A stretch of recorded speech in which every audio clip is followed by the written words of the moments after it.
Já viram aí a acolhida, eu gosto de fazer uma conversa, né? Para ver também como a minha história se conecta com a história da Clia, a história da Clia com a de vocês, e a gente vai, né? Nessa contação de história, a gente vai aprender alguma coisa a mais e vai se co-inspirar, né? A gente vai estar ajudando a gente a saber um motivo por que a Clearsay é assim, e entender algumas peculiaridades da empresa, porque do nosso negócio e muitas coisas mais, tá bom? Então, tem aí, a Bárbara, você vai passar o PPT, Bárbara, que eu não vou preocupar com o PPT, tá bom? Tá bom, tá projetando aí, não tá não? Tá, mas tá com seja bem-vindos. Então você pode até passar o primeiro. Então, já fiz a introdução, conhecendo a Clearsay. Então aqui nesse slide, pessoal, só para eu tirar o slide da cabeça, que depois eu esqueço o slide. Slide fala da minha história de atleta, né? E faltou aqui uma figura que é a história da minha família. Então, vou falar um pouquinho da minha família e vocês vão ver algumas características que tem muito a ver com a Clearsay. Então, eu sou o mais novo de 10, meu pai era empreendedor e minha mãe, ela tinha uma meta, ela queria ter 10 filhos. Eu falo que minha mãe é uma empreendedora de gente, né? Porque uma mulher com um plano de vida, né? De querer ter 10 filhos é bem interessante. E eu fui o 12º, porque a minha mãe, o 11º, ela já teve aborto natural, não conseguia mais segurar. Então, por isso que está cá eu, um cara que às vezes o pessoal fala que é maluco e deve ter as minhas razões, né? Porque eu tive grandes aprendizados numa família italiana, numa filha muito afetiva, numa família de muitos rompantes, né? De ter e não ter dinheiro e muito assim de se ajudar. Então, isso vocês já podem perceber um pouco das características da Clearsay que traz isso, né? Italiano, isso explica muita coisa, né? Adoro, né, Priscila? É justamente isso. Então, tem essa coisa latino, de berrar, de chorar. Então, algum de vocês já me viram aqui em algumas coisas, eu me emociono muito fácil. E eu me entrego, né, de corpo e alma, né? Então, essa é um pouco a minha origem na família. E a origem do atletismo também veio daí, porque meu irmão era atleta, ele viajava. Eu amo viajar, eu amo ver o mundo. E eu me encantei, porque ele era um vagal, né? E viajava e tinha toda a fama. Falei, pô, se meu irmão que é um vagal e não é disciplinado, viaja pra cacete, eu vou treinar. Então, o esporte, ele é muito crítico e muito essencial, de muitos valores, que fez com que me ajudasse a empreender nessa história da Clearsay, o que não foi tão trivial assim. Vai ter várias coisas que vocês vão ver aqui que, se não é resiliência, porque quando você faz um esporte de alta performance, depois alguém aqui se quiser falar que faz algum esporte, porque uma coisa é fazer exercício, outra coisa é você praticar um esporte, outra coisa é você competir, alta performance, ou competir, ou fazer, querer fazer alguma coisa assim mais competitiva, profissional. É uma grande oportunidade de você aprender primeiro sobre si. Então, resumindo essa primeira parte da Clearsay, que é a história da minha família, a história do esporte, que eu fui para 2 Olimpíadas, eu amo, pessoal, eu amo aprender, né? Então, e quando você faz esporte, é uma constância, você está aprendendo de você, um autodesenvolvimento, perceber que o teu inconsciente ele é muito poderoso, né? E através do esporte é que você vai tangibilizando isso, né? Eu sempre falo na outra acolhida, né, que o corpo é nossa principal, é a primeira, principal não, mas é a primeira fonte de aprendizado. É o olho do corpo, é onde a gente aprende. Depois tem da mente e do espírito, mas o esporte traz essa conexão da mente e espírito e é muito legal. Tá bom? Alguém aqui quer falar alguma pergunta? Meu esporte é dança, de resto só academia mesmo. Boa, Priscila. Eu sabia a minha terceira graduação no Muay Thai. O Liane, olha que legal. Então, quem aqui faz esporte já vai estar bem assim, já sintonizado com a vida da Clearseio. Eu sou me arrisco a correr de vez em quando. Adoro jogar tênis, corrida, natação e musculação, Thiago. Muito bom. Então aqui, pessoal, façam algum esporte, façam algum exercício, que isso faz um bem danado, um bem danado. Então, e olha que a coincidência no esporte também. Por que a foto do Bernardo está aqui? Porque estava eu lá em 99, o Bernardo era trainee da CIA, e eu era programador, sou de tecnologia, estava eu passando no corredor e de repente vem o Bernardo ao meu encontro e fala assim: ô atleta, você vai para a Olimpíada? Você foi para a Olimpíada? Eu falei, fui. E daí o Bernardo falou assim, foi um encontro assim bem informal. Pô, eu tô finalizando o meu TCC de conclusão. Ou ele falou que já tinha terminado e a meu objetivo eu fiz a previsão, né, qual que ia ser o recorde na Olimpíada de 1984, eu acho. E ele quase acertou. Então eu falei, porra, já fez uma conexão aí, né, o esporte conectando essas coisas que você nunca pode imaginar, conectando eu com o Bernardo, e vocês vão ver aí que essa conexão aí desse esporte, desse meu tesão, vai fazer toda a diferença na Clearseio, depois, mais tarde, quando ele entra por definitivo. Então eu conheci o Bernardo em 99, e aí em 2000 tive uma recaída, mas não fui para a Olimpíada, e trabalhei um ano como programador, trabalhei um ano numa empresa, daí em janeiro de 99 falei, agora vou empreender.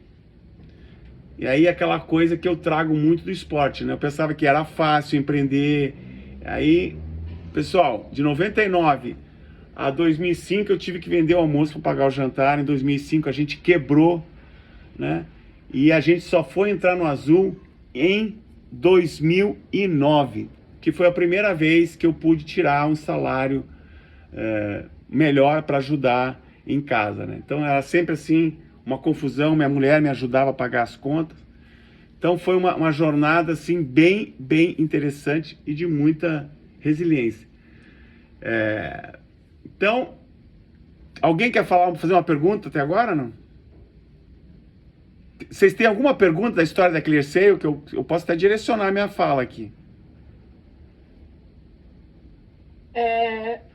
Pedro, desde quando que começou essa sua vontade de exercícios, de corrida, dessa área de física, né?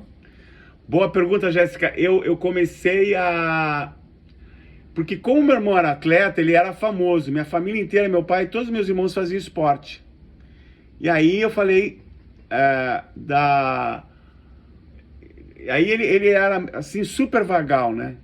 E ele viajava muito. Ele era super relaxado. Eu treinava só no final de dia, em casa, era bem amador, mas ele era recordista sul-americano, porque ele fazia salto com vara, era um esporte muito difícil. E aí eu fiquei famoso por tabela, porque eu era o irmão do Chamuleira. Então no ambiente esportivo eu era conhecido por Chamuleira. E aí eu comecei a treinar, e eu era bom, eu comecei a ganhar, eu era um pirulitão, eu corria que nem uma lebra. E aí no colégio, em 73, eu ganhava todas as medalhas de corrida, de salto de distância, daí eu comecei a pegar gosto disso. Então foi aí que veio. Mas a grande virada, Jéssica, a grande virada do esporte foi quando eu vi a Olimpíada do Michelin, de 1980, não sei aqui, até depois, se vocês quiserem ver. Foi a coisa mais linda na minha vida. Foi que eu falei, puta, eu quero ir para os Jogos Olímpicos. Porque teve aquela abertura na Rússia, um país comunista. Eles tinham um puta sincronismo. Eles fizeram um painel vivo do ursinho chorando. É um negócio... Foi a do boicote. E justamente essa, Lucas. Daí depois foi uma coisa bem emocionante, e que os Estados Unidos, por causa da Guerra Fria, boicotou a Olimpíada em Moscou. E aí Moscou fez uma Olimpíada super grandiosa, porque acho que era o primeiro grande evento que a Rússia estava abrindo. E as grandes potências, elas queriam competir muito pelo esporte, que seria ser medalha, para provar, olha, eu sou melhor no esporte, isso quer dizer que eu sou melhor que você. Então, o esporte até serve para ativismo político, né? E aí, em 84, com a Olimpíada de Los Angeles, a Moscou também boicotou a Olimpíada. Então tem muita história aí dos Jogos Olímpicos. Bárbara, pode passar outro slide? Mais alguma pergunta? Você sentiu dificuldade, assim, para entrar para a Olimpíada? Como que foi, assim, a primeira vez que você entrou para a Olimpíada, assim?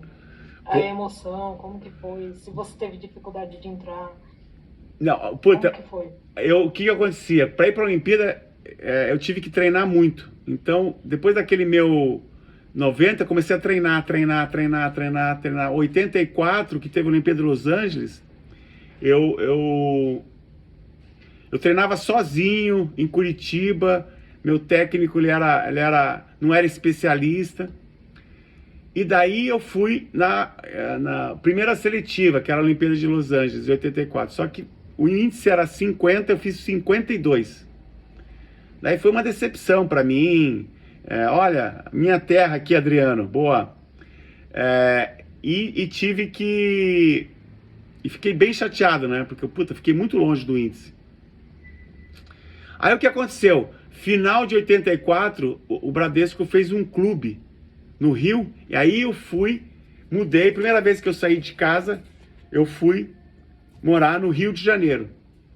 Porque naquela época eu já era o primeiro do brasileiro, tal, já estava indo bem. O pessoal me levou para o Rio. E aí no Rio, em 1985, eu quebrei todos os recordes e poderia ter ido para a Olimpíada muito mais facilmente. Então as condições que eu tinha em Curitiba eram muito precárias. A hora que eu fui e treinar com um time bom, e aí final de 85, falei, putz, acabou o clube. Aí o pessoal me mandou para os Estados Unidos. E daí eu falei, agora eu vou bombar nos Estados Unidos. Daí em 88, me deu alergia. E eu não consegui índice para ir para a Olimpíada. E daí, porque eu não conseguia treinar por causa da pólen, eu não podia tomar remédio. Então o índice era 50,10. O índice era 50, abaixo de 50, eu fiz 50,10. Não fui para a Olimpíada, morando nos Estados Unidos. Em 92, aí começa até o inconsciente, tem uma grande história do teu inconsciente, né? Fui para a Olimpíada 92, daí eu caí.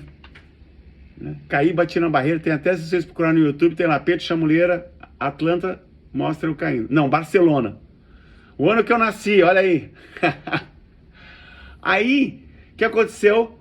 Eu peguei em 93, me formei, voltei para o Brasil, eu falei agora, 94, eu trabalhei um ano lá, em 95, eu falei agora eu vou largar tudo, vim morar aqui em São Paulo, porque era o lugar onde mais tinha recursos, fui morar debaixo do ginásio do Ibirapuera, e foi ali que eu comecei a minha jornada de treinar para a Olimpíada de Barcelona, não, de Atlanta, que foi a minha melhor Olimpíada, em 96.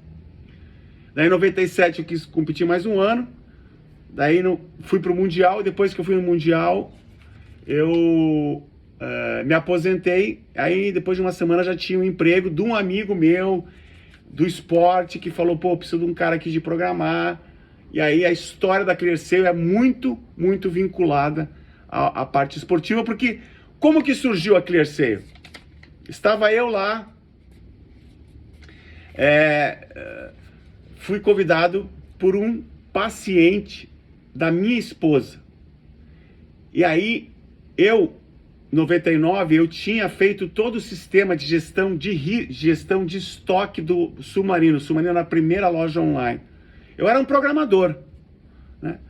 Mas eu era um programador que fazia tudo. Então o cara pedia, eu era um quarteirizado, ele pedia, faz esse programa. Eu ia lá, fazia o programa, gestão de estoque, picking, packing, logística, IRP, fazia. O cara me falava o que tinha que fazer, por cima, ó, essa nota fiscal, põe essa nota fiscal para dentro. Eu pegava a nota fiscal, fazia o programa para botar os produtos para dentro. Então, o pessoal confiava muito em mim, porque eu fazia tudo, né? E foi assim que eu consegui, né, ganhar essa confiança da Total Express, que é onde fazia o Submarino. E aí, nessa festa que eu fui convidado, em começo de 2001,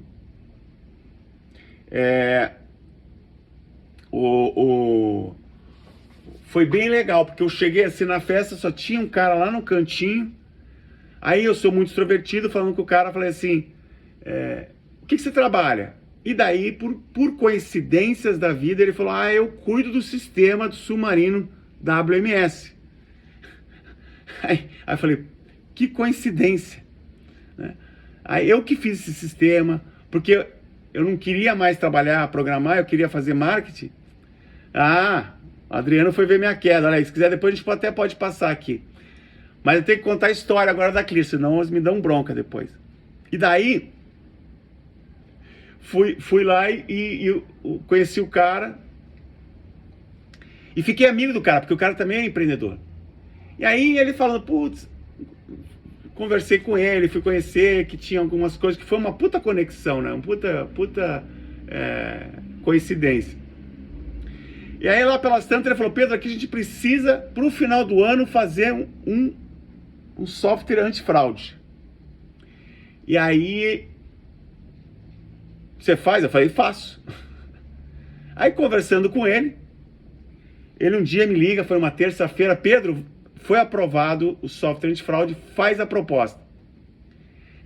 E aí eu peguei, escrevi todas as minhas ideias de o que tinha que ser esse software e tal. Eu nem sabia qual que é a tecnologia que usar, né? Eu nem sabia como é que cobrava. Aí peguei e vendi o papel.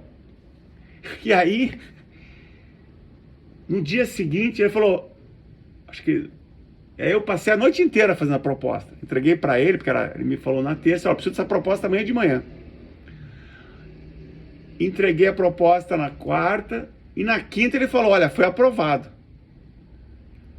Aí, vocês vão achar que parece ser fácil, mas aí que tá a grande beleza de você, quando você faz alguma coisa, você se entrega de corpo e alma, isso conecta com as pessoas e gera confiança. Porque eu fiz um papel, mas os caras já tinha plantado a semente lá atrás, né? Entregou com cajus nada, Adriano. Era só uma proposta criativa. Copiei na internet como é que fazia uma proposta, mas como tinha muita coisa ali, os caras confiaram que eu podia entregar. Eu era muito íntimo lá, porque tudo que fazia no Submarino, na verdade, eles sabiam que é eu que estava fazendo, lá atrás, no começo. Então, aceitou a proposta. Daí a hora que o cara falou, aceitou, fudeu. Não tem quem faça essa merda. Daí, de novo, eu peguei e fui atrás da App Info, acho que nem tem mais App Info, procurar uma pessoa para fazer o software. E aí, de novo, a minha mulher, fomos de novo varando noite, teve que achar um cara para fazer o software, puta, não tinha ninguém. Aí ela achou um cara de 17, 16 anos, que era um puta de um nerdzinho, um cara genial. E convidei ele para vir no dia seguinte, ele veio. Mas como eu não entendia, não sabia mais daquela tecnologia, que eu falei para ele, eu fiz um documento, a PINFO ainda existe. Aí,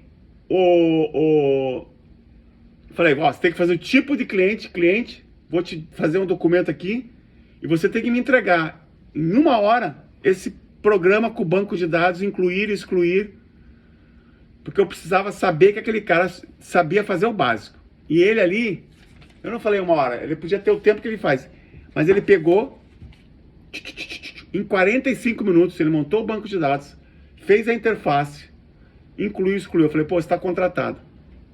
E aí que surgiu o primeiro software antifraude.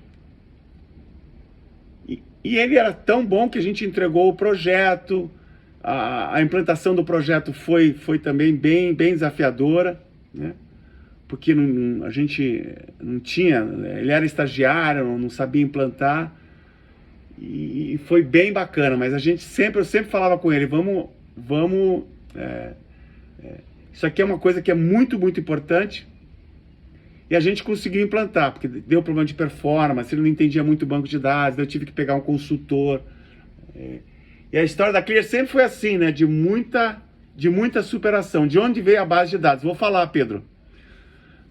Aí, vou pular já para cá. Daí, tentei vender o software e tal, mas a internet tibum. E durante 5 anos, eu tive que fazer outros softwares de paternidade, de CRM, até 2005, até 2004, não, 2003. A gente também conseguiu uma outra façanha muito importante, que é entrar na Americanas. Ó, 2001, 2004. Em 2003 a gente entrou na Americanas e foi uma história também incrível. O Submarino e Americanas não eram da mesma empresa. E era muito competitivo. E eu sabia que tinha uma rixa muito grande entre eles. E aí eu implantei o software no Submarino. E o software deu muito resultado lá, porque eles faziam tudo na mão, então não tinha como não dar resultado. E aí eu liguei pro pessoal da rede de fraude, da pessoa de saque da Americanas, e eu falei assim, olha, o Submarino tá usando lá o software, tá indo super bem. Aí botei um ciúmezinho. Ciúmes, ó, afetividade na base, vocês já sabem disso, né, na nossa acolhida, né? e ciúmes também é afetividade, afeta muito as pessoas. Aí ela falou, liguei e tal, tentei falar 2, 3 vezes com ela, falou, não, aqui a gente faz tudo internamente, não quero fazer, papapi, papapá. Aí morreu o assunto. Aí eu fiquei meio chateado e tal, mas eu nunca me esqueço desse dia, sexta-feira de manhã, escuto uma mensagem no meu celular, e tá ela lá, é a Cida, fala assim, Cida, Pedro, eu queria falar com você. E tem datas na vida da Clear que são assim emblemáticas. Eu falei, agora, se a gente fechar Americanas, a gente vai fazer um estrago no mercado, porque eram os 2 maiores. E também a jornada para fechar Americanas também foi de muita superação, porque os caras não queriam. Eu fui lá, expliquei o sistema, eu só tinha o Henrico, que era esse cara, e o banco era em Oracle. Então, eu tinha feito para Esquerda. Então, a base de dados era diferente. A gente não conhecia a Oracle. Aí eu falei, tudo bem. A gente vai migrar para a Oracle. Então, eu pegava o Henrico, que morava lá na represa de Guarapiranga, às 5 da manhã, e levava ele já lá em Jandira. E eu falava lá, e tinha os outros projetos na empresa, e eu falava, não, pessoal, esse é o projeto da nossa vida, que se a gente fechar com a Americana, a gente tá beleza. E aí, eu me alojei lá na Americanas, eu ia todo dia, a Cida me via, eu lá e tal. Mas o povo de TI, eles estavam cheios de coisa, eles não davam muita atenção, né? E também tem uma coisa, puta, um terceiro aqui, me atrapalhar meu trabalho.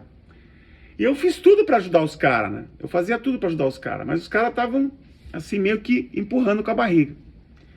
Então, outro ponto bem importante da virada da Clear foi um dia que ela falou para mim, Pedro, já faz 2 meses que você está aqui alojado, já passou o Natal, e aí? Vai implantar? E eu falei, Cida, eu tô trabalhando, né? E aí, por trás, eu tava lá falando com ele, eu ajudava ele, falava dos processos, às vezes carregaram a base errada, eu tive que limpar a base, não falei nada. Então era aquela coisa, olha, o cara fazia coisa, eu ia lá, dava um abraço e um beijo no cara, né? O cara não queria saber de... Aí eu falando, Cida, eu tô aqui trabalhando, e ela via que eu tava trabalhando. Então, aí chegou um dia, ela falou, vou ligar pro Pedro aqui, que era o cara que tava lá. E aí ela ligou pro Pedro, e não falou que eu tava junto na reunião. E aí, Pedro, tudo bem? Porque acho que ela ligou para saber, para ver se tinha algum problema entre eu e o Pedro. E a hora que ela ligou pro Pedro, tudo bem, aqui, pô, como é que tá indo o projeto, tal, assim, ele não, tá indo, tal, tá... Eu nem me lembro o que ele falou, eu só me lembro que ele falou, quando ela falou que eu estava na ligação, o outro Pedro gaguejou. E daí, pessoal, a Cida sentiu que o problema não era meu. o problema era que o pessoal de TI estava com muita tarefa, estava enrolado e não estava indo, e que eu estava fazendo a minha parte. Pessoal, a partir daquele momento, o projeto virou, eu fiquei amigo do Pedro, ajudei o Pedro lá a implantar, né, porque era uma coisa nova, terceira, né? Não é que ajudei, né? Só para plugar. Mas tudo que ele fazia, eu falava, eu faço. Ah, não consigo fazer isso, deixa que eu faço. E aí a gente teve que passar para Oracle, foi um parto, eu tive que pegar consultor, porque o meu menino não sabia de Oracle. E vocês aqui que são de TI, vocês sabem como é pipi no Oracle. Mas deu muito certo. E fiquei amigo do Pedro, e aí que surgiu, em 2004, eu fui lá e falei pro Pedro, Pedro, você tem o software aqui, mas tinha muita coisa de, como é que é? Machine Learning, né? Não era Machine Learning, era inteligência, como é que era o nome? Era Analytics, assim, era rede neural. E eu falei, putz, isso aqui negócio era muito legal para fraude. Daí eu fui lá e vendi para ele o primeiro score. Porque eu estava conversando muito com o Bernardo, e o Bernardo falava muito de analytics e tal. Eu falei, pô, Bernardo, isso aqui puta, nós precisamos botar isso, porque aquela coisa lá só de regrinha e tal, pô, vou vender essa coisa pro cara. Daí eu fui lá, vendi, e também falei para ele, olha, se a gente pegar essa base que vocês têm dentro da Americanas e botar para fora, você vai ajudar o mercado como um todo. No começo ele ficou muito resistente, mas daí depois ele convenceu, porque eu falei para ele assim, ó, você é grande, não, esse aqui é meu patrimônio, isso aqui é minha grande vantagem competitiva, que o cara não vai me atacar mais aqui, porque eu já peguei o fraudador. Eu falei, não, muito pelo contrário, se você compartilhar essa base, o cara pequenininho vai se proteger, mas eu vou pegar a base do pequenininho e vou te proteger, porque como você tem uma puta estrutura, o fraudador vai atacar o pequeno. E aí a hora que ele ataca lá, eu vou saber e vou te proteger antes que ele venha te atacar. Porque fraude é uma coisa de rede, né? É uma coisa de mercado. E aí que surgiu, né, que foi um processo bem disruptivo de unir o mercado em torno do bem comum, porque a Americanas topou, ela só fazia base de alerta. E daí por muito tempo a gente tentava trocar a base de alerta entre os clientes que eram in-house, que a gente tinha que instalar o software e tal. Mas em 2005, né, isso foi em 2004 que a gente instalou o software. Em 2005 a gente pegou, né, que foi quando quebrou, olha as coisas da vida. Em 2005 a gente quebrou, mas eu peguei todo o meu dinheiro que eu tinha, peguei um cara terceirizado, porque eu tinha 25 pessoas, já não tinha, só fiquei com 2 estagiários, e foi aí que eu botei todas as minhas fichas, falei, agora a gente vai fazer um sistema ASP, Software as a Service. E aí a gente conseguiu fazer o Software as a Service, e nesse tempo o Bernardo começou a me ajudar também na empresa, né? Ele ficava remoto, então eu me lembro que quando a gente implantou o Score lá na Americanas, eu falava que eu tinha um estatístico e que só podia fazer reunião com ele sexta ou sábado, melhor, porque mas ele não era meu 100%.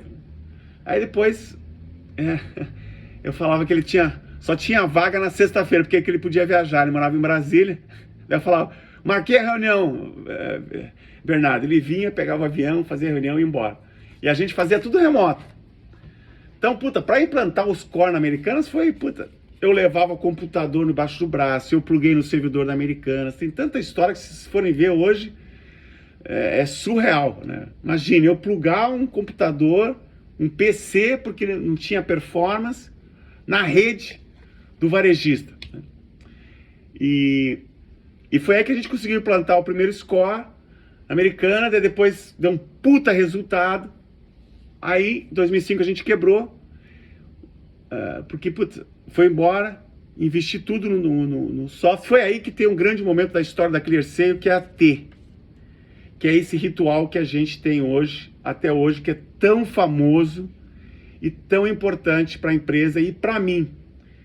Porque foi assim, eu sempre fui muito animado, motivado, resiliente. Mas em 2005, como eu não sabia cobrar as pessoas, eu empreendedor raiz, não tinha dinheiro, eu tinha que dar um jeito. Eu fiquei muito deprê porque os clientes falavam assim, Pedro, você está me enganando. Porque eu tinha cobrado 20 mil reais e o software, eu não conseguia mais fazer o software, né? Eu não sabia precificar software. E também teve uma coisa de mercado, né? Todos os recursos daquela tecnologia estavam indo para os bancos. E um estagiário que ganhava R$ 1.500, naquela época, foi ganhando R$6, onde o dólar era 1 para 1. Então, a pessoa que ganhava R$6 mil hoje, ela foi para o mercado ganhando quase R$36 mil.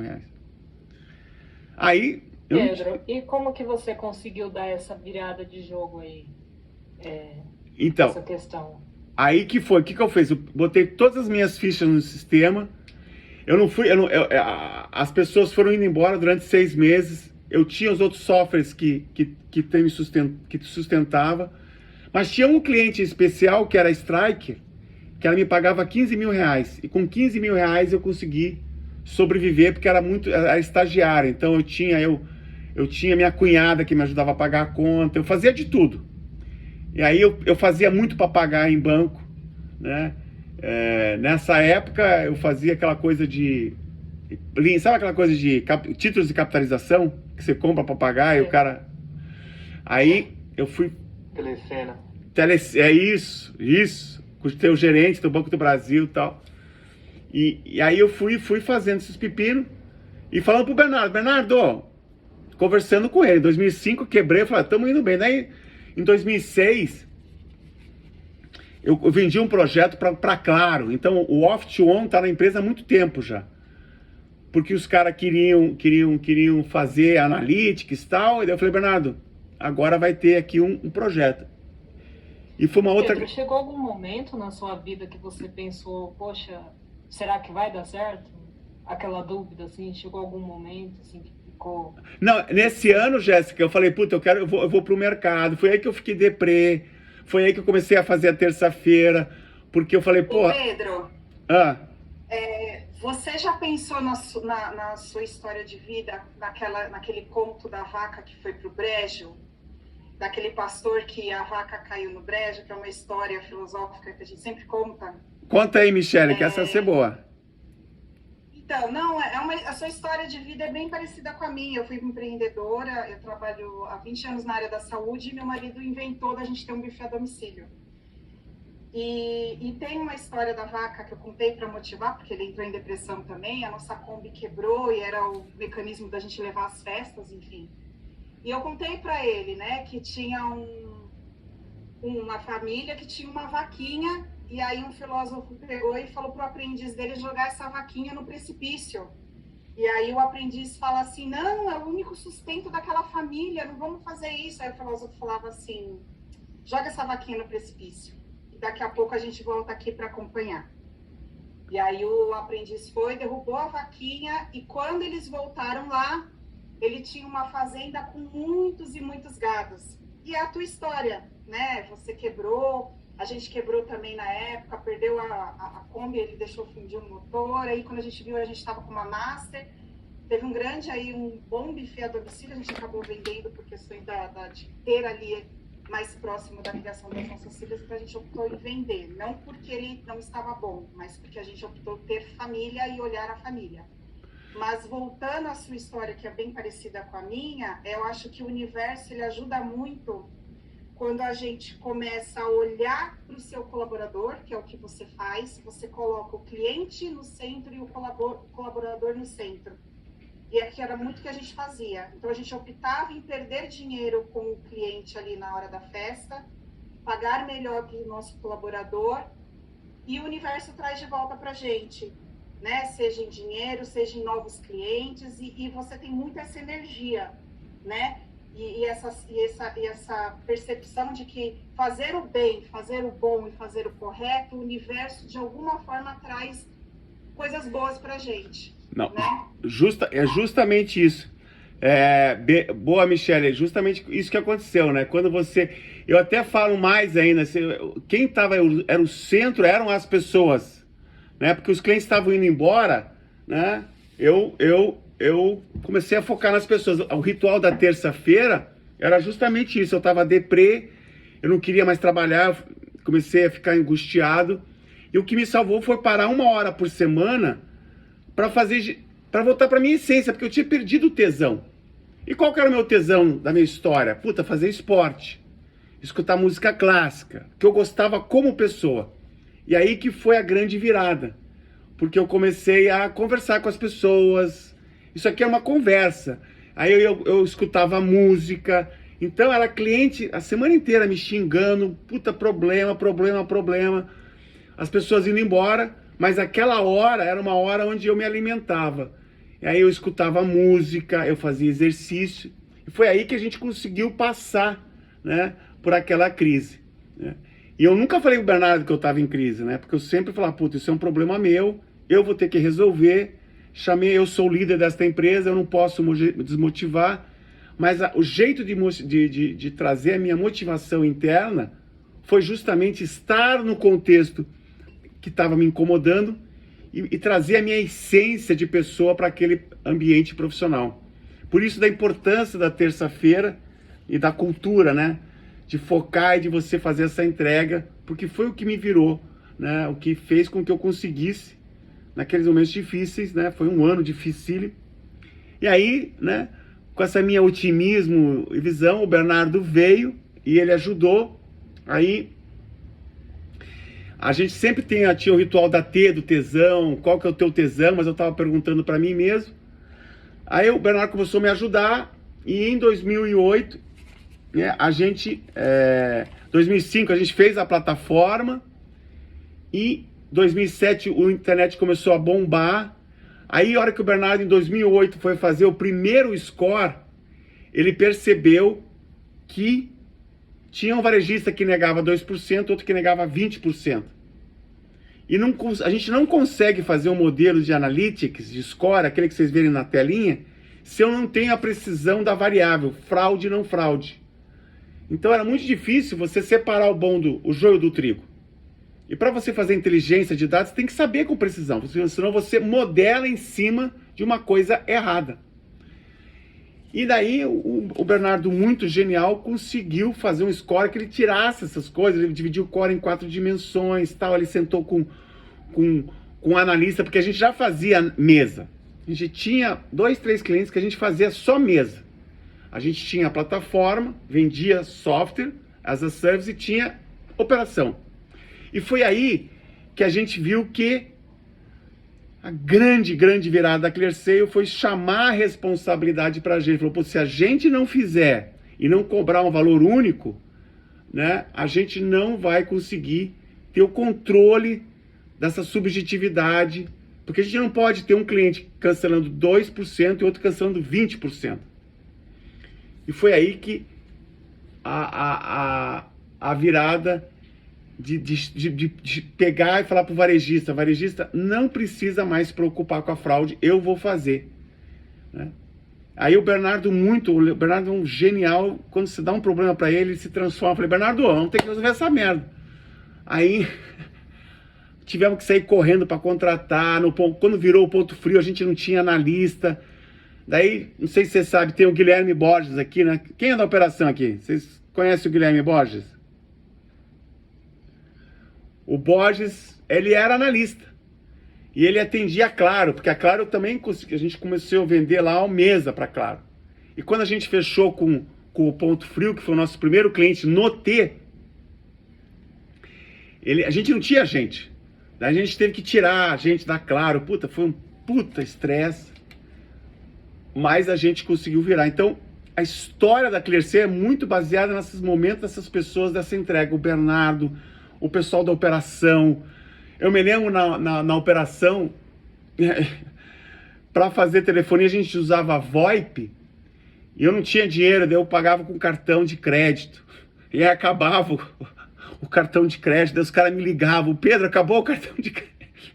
Aí eu tinha que pegar outro cartão. Então, A hora que tem tanta história assim que é surreal, né? Eu nem acredito, por isso que a hora que vocês veem eu chorando, né? Porra, o Pedro é emotivo. Vocês não sabem os perrengues que a gente passou.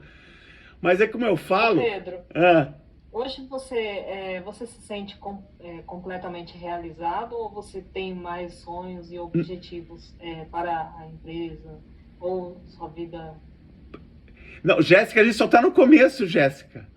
Porque quanto mais você vai crescendo, mais você pode impactar. A gente abriu capital, porque o nosso objetivo, além de ter excelentes resultados de dinheiro e de empresa, a gente trabalha com fraude, e se a gente consegue acabar com a fraude no país, que a gente está conseguindo entrar em vários segmentos, a gente vai mudar o mindset. Meu grande sonho é que não tenha mais fraude, né? Que eu acho que é quase impossível, mas eu quero diminuir, e a gente conseguiu fazer isso no e-commerce, né? No e-commerce, o fraudador, foi a isso que a gente cresceu tanto, porque a gente blindava nossos clientes e o fraudador não conseguia mais atacar. Se bem que esse ano foi bem difícil. Mas, se foi difícil pra gente, pessoal, imagine para quem não tem ClearSale, que não tem todos esses dados, toda essa expertise, todas essas pessoas analisando essa puta operação.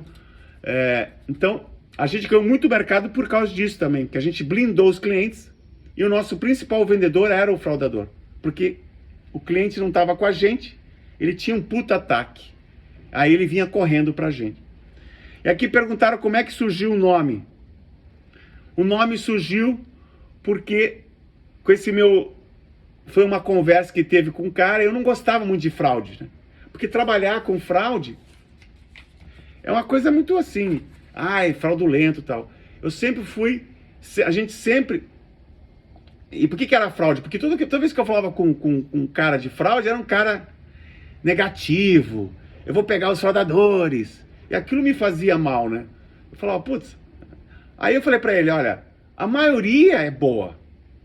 Então o objetivo do nosso negócio não é...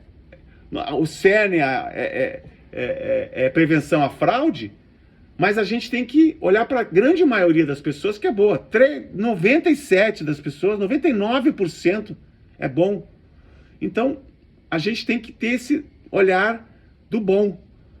Então a gente sempre treinou as pessoas para falar assim, você tem que fazer o máximo para pensar na operação, né? Por isso que eu falo sempre que a operação é onde tem a coisa mais desafiadora de gerar confiança, porque ali você tem que ver se aquele cara na ponta está fazendo, porque aquele cara, sim ou não, vai retroalimentar toda a inteligência.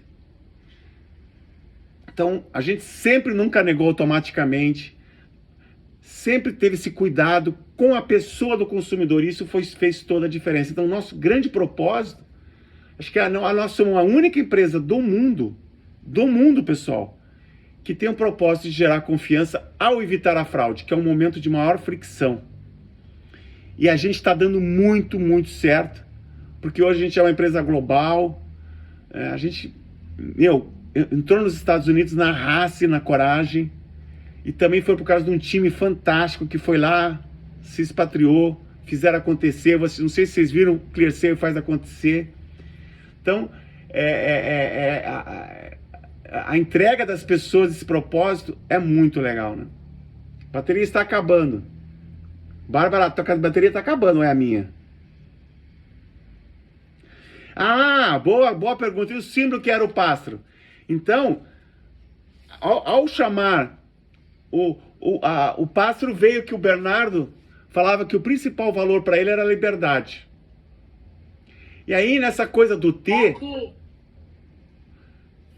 E a coisa do T, quando a gente foi lá falar para o varejista, olha, você está livre para vender, você esquece que eu vou te resolver esse problema. Então, a gente puxou a nossa responsabilidade para dar essa liberdade para o varejista. Então, a gente não era uma empresa de segurança de cadeadinho, que era um cadeadinho, né? Que era muito assim, segurar o dinheiro. A gente fala, não, varejista, você está livre. Deixa que eu vou fazer. Então, essa que tem muito a ver com a jornada de confiança, que algum de vocês devem ter visto na nossa acolhida, né? Liberdade, responsabilidade e transparência. É essa que é a jornada de confiança na pessoa, no negócio e no mercado. Por isso que a gente é uma empresa que está anos-luz. Temos que ser humilde, mas estamos anos-luz dos nossos concorrentes, porque eles estão muito fechados na tecnologia e não pensam no ecossistema como um todo. Então, desde então que a gente fez o T, a gente blindou o mercado e foi crescendo, crescendo, crescendo. Em 2003 a gente teve uma puta crise, puta ataque. E foi aí que a gente contratou, a gente tinha 150 pessoas, tivemos que contratar quase 200 pessoas, porque a operação começou a errar, e daí a hora que a operação começa a errar, os fraudadores viram que a gente tinha fragilidade, começaram a atacar mais. Aí foi uma beleza, pessoal, porque a gente parou a empresa inteira, e aí a gente contratou gente, segmentou, então toda a nossa expertise de escalar, a gente contratou 2.000 pessoas nesse último ano. Como é que você treina essas pessoas? Como é que você põe elas para trabalhar? O começo foi em 2013, nesse grande ataque. E esses ataques de fraude fazem com que a gente seja bem inovadora.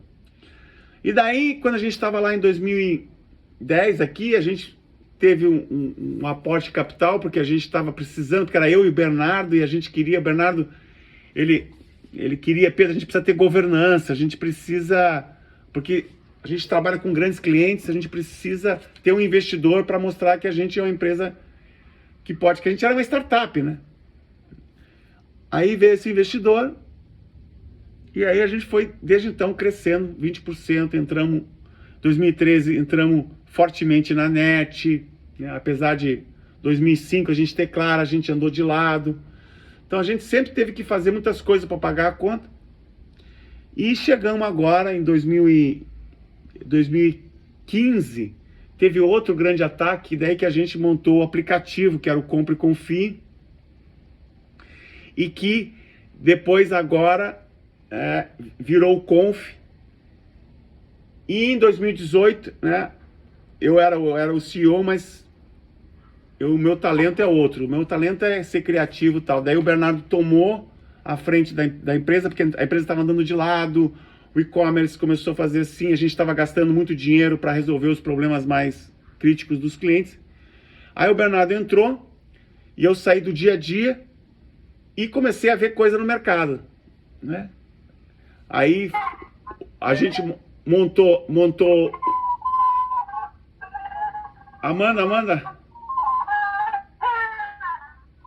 Amanda!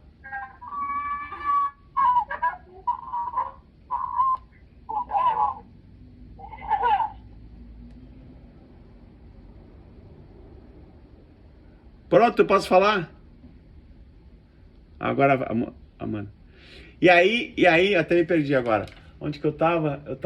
Onde que eu tava? Alguém me ajuda? Aí do T-Group, a gente fez...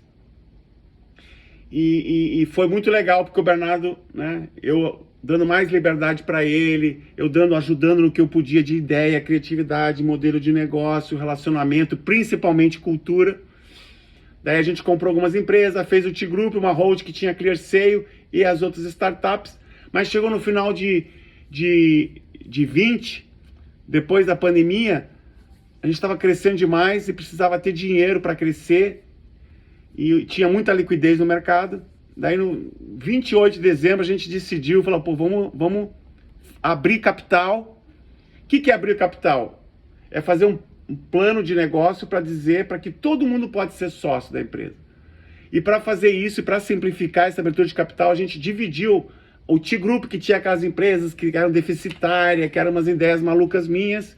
Eu peguei, comprei da ClearSale para facilitar a abertura de capital. A gente abriu o capital, foi um sucesso, o preço, a gente virou um unicórnio, e agora a gente está indo super bem, e eu estou muito feliz, porque a gente tem agora dinheiro em caixa para crescer mais rápido, e principalmente a gente está num momento crítico, né, que a gente cresce, estamos fazendo muita coisa, remotamente, mas eu acho que a hora que a gente cresce, as pessoas crescem e a gente pode impactar cada vez mais o mercado para acabar, pessoal, para acabar com o jeitinho brasileiro, né? Para acabar com o jeitinho, acabar com a fraude. E a gente vai fazer isso.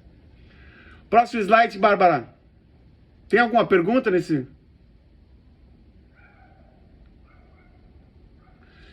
Em 2010, pessoal, eu vou voltar um pouquinho. Em 2010 a gente montou a UA. Ela nasceu porque eu sempre gostei dessa coisa de treinamento, da terça-feira, numa coisa muito diferente. E aí eu conheci, através de uma paciente da minha mulher, a Cecília Warschauer, que é uma psicopedagoga formada na USP, e ela que trouxe todo o embasamento teórico, psicopedagógico da UA, né? Que tem muito fundamento, Piaget, afetividade na base, subjetividade, as 5 estações, aprender fazendo, né? Socialização, holístico, a visão holística. E foi uma coisa muito importante para a gente manter a nossa cultura, né? Cultura humana, né? E de aprendizado. Então, a entrada da Cecília, a Cecília hoje está trabalhando mais comigo, como a Clercer está maior, já tem uma área de cultura, a Clercer está muito mais sólida nessa coisa de cultura, ela está trabalhando comigo no T-Group, e agora o T-Group é uma outra empresa irmã, parceira. E aí a Clercer, vocês sabem, que ela ganha prêmios, então esse modelo que a gente criou aí tem muito para evoluir, mas eu acho que essa cultura de confiança, liberdade, responsabilidade, transparência, tá dando muito certo, porque as pessoas se entregam, e ao se entregar, elas aprendem de si. Então, elas, além de ganhar dinheiro, que é importante, elas evoluem mais rapidamente, né? Porque trabalhamos com fraude, num ambiente super, né, caloroso, e num ambiente muito colaborativo, e calor também de pepino para resolver, né? Que se vira nos 30, né? E aí os prêmios, fomos nas empresas que mais cresce, a gente mudou já de 3 sedes, então, e esse reconhecimento, pessoal, é porque a gente, né, é muito focado nas pessoas, porque a gente, como eu falei para vocês quando a gente quebrou, né, consumer-centric, né, tem que olhar o cliente, é muito importante olhar o cliente, mas tem que olhar a pessoa do cliente. Então, a nossa cultura people-centric, ela permeia tudo que a gente faz. A hora que a gente não nega automaticamente um cliente, a gente está respeitando a pessoa no papel de consumidor.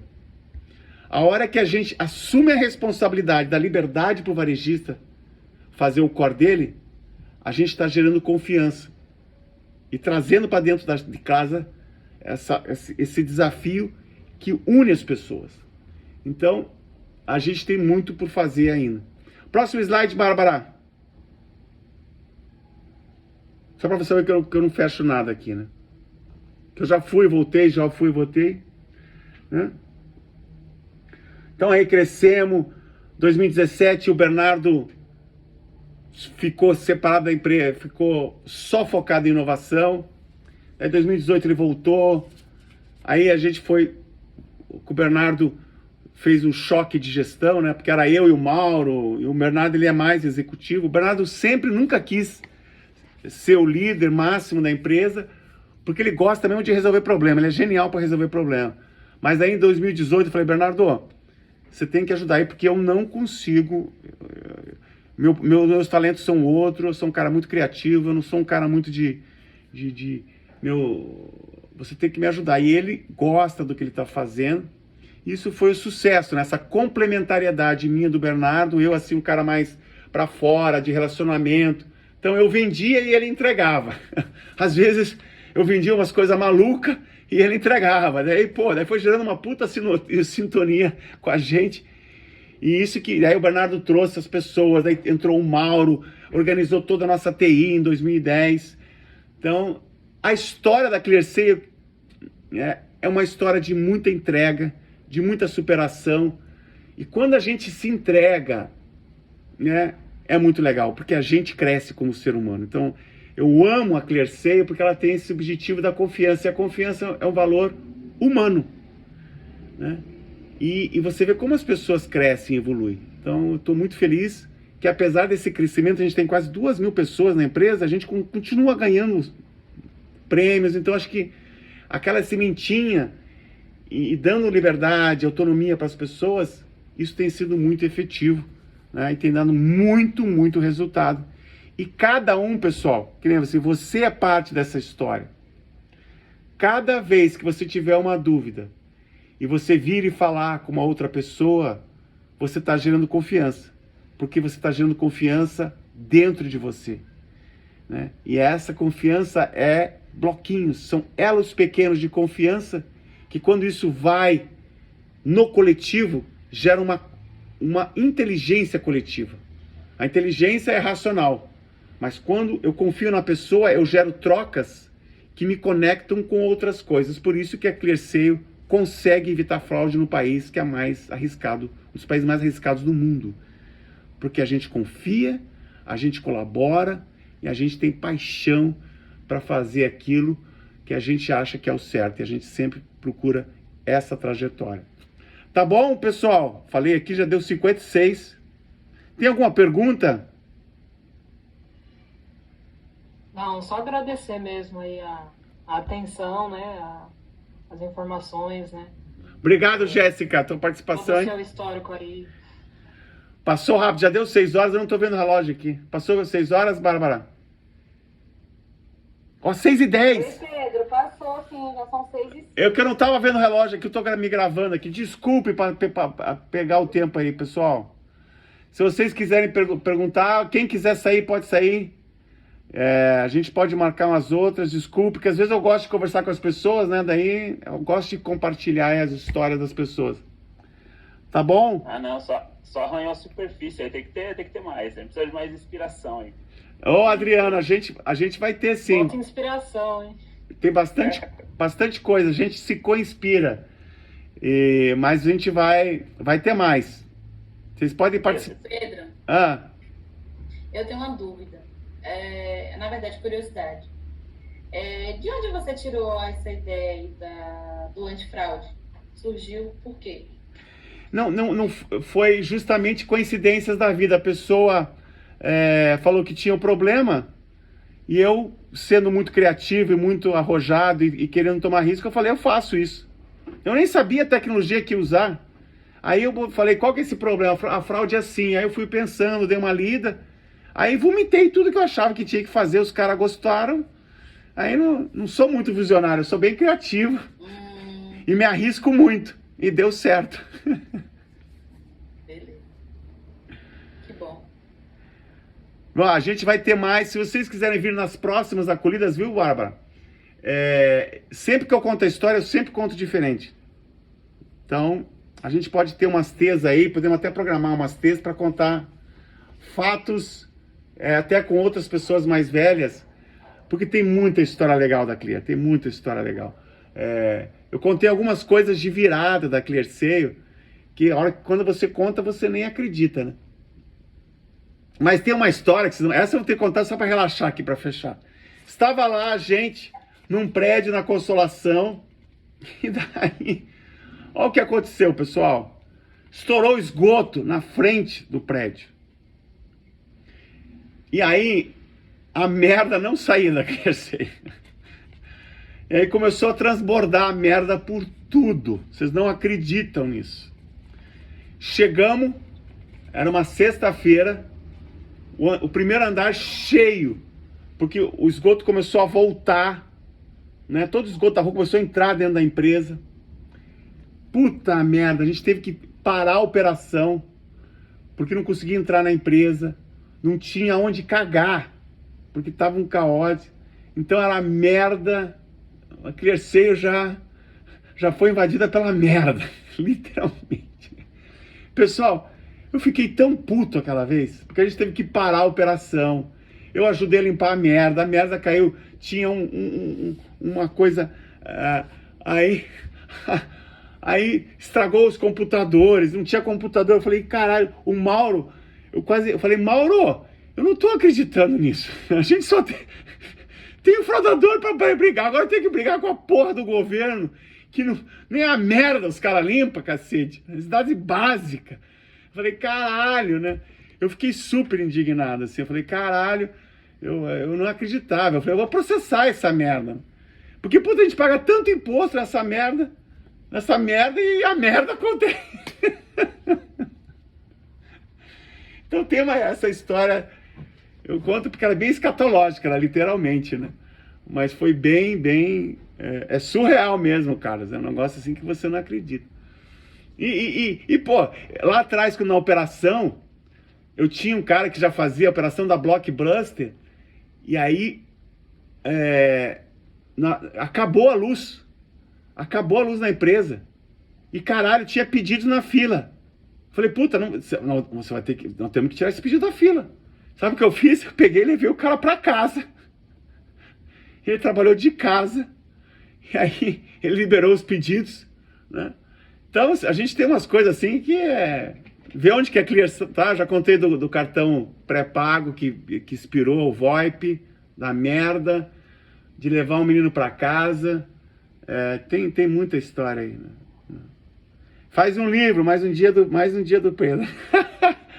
E por isso que o pessoal, vocês vão entender agora, quando eu me emociono do tamanho da empresa, a gente é uma empresa global, puta, tanta gente fantástica entrando aí, ó, tô vendo aqui o pessoal aqui do ID Lab, que eu nunca podia imaginar, porque eu e o Bernardo, a gente fez com as pessoas que tinha, então a gente tinha que... A terça-feira, no momento de a gente se conectar com as pessoas, é de muita superação, porque tinha pessoas que não tinham entendimento, né? Mas a gente sempre construía junto com elas não tinha, né? Aí o Bernardo, a gente tinha que pagar fogo, porque dava merda, né? Literalmente merda, assim, com o cliente, né? Não a merda no sótão.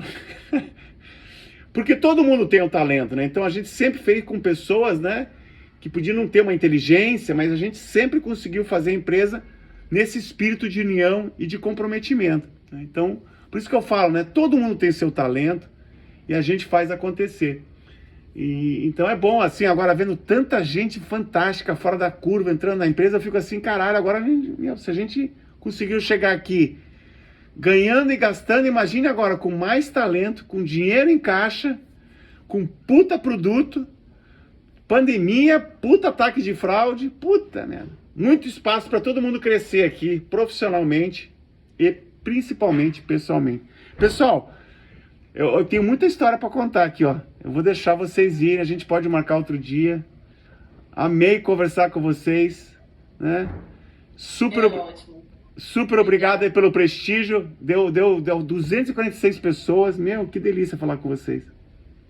Tô até com dor de cabeça aqui de tanto que eu não paro de falar. Ó o Zé Carlos lá, né, Zé? Foi um prazer. Um beijo pra vocês, ó. Uhul! Tchau, tchau. Valeu.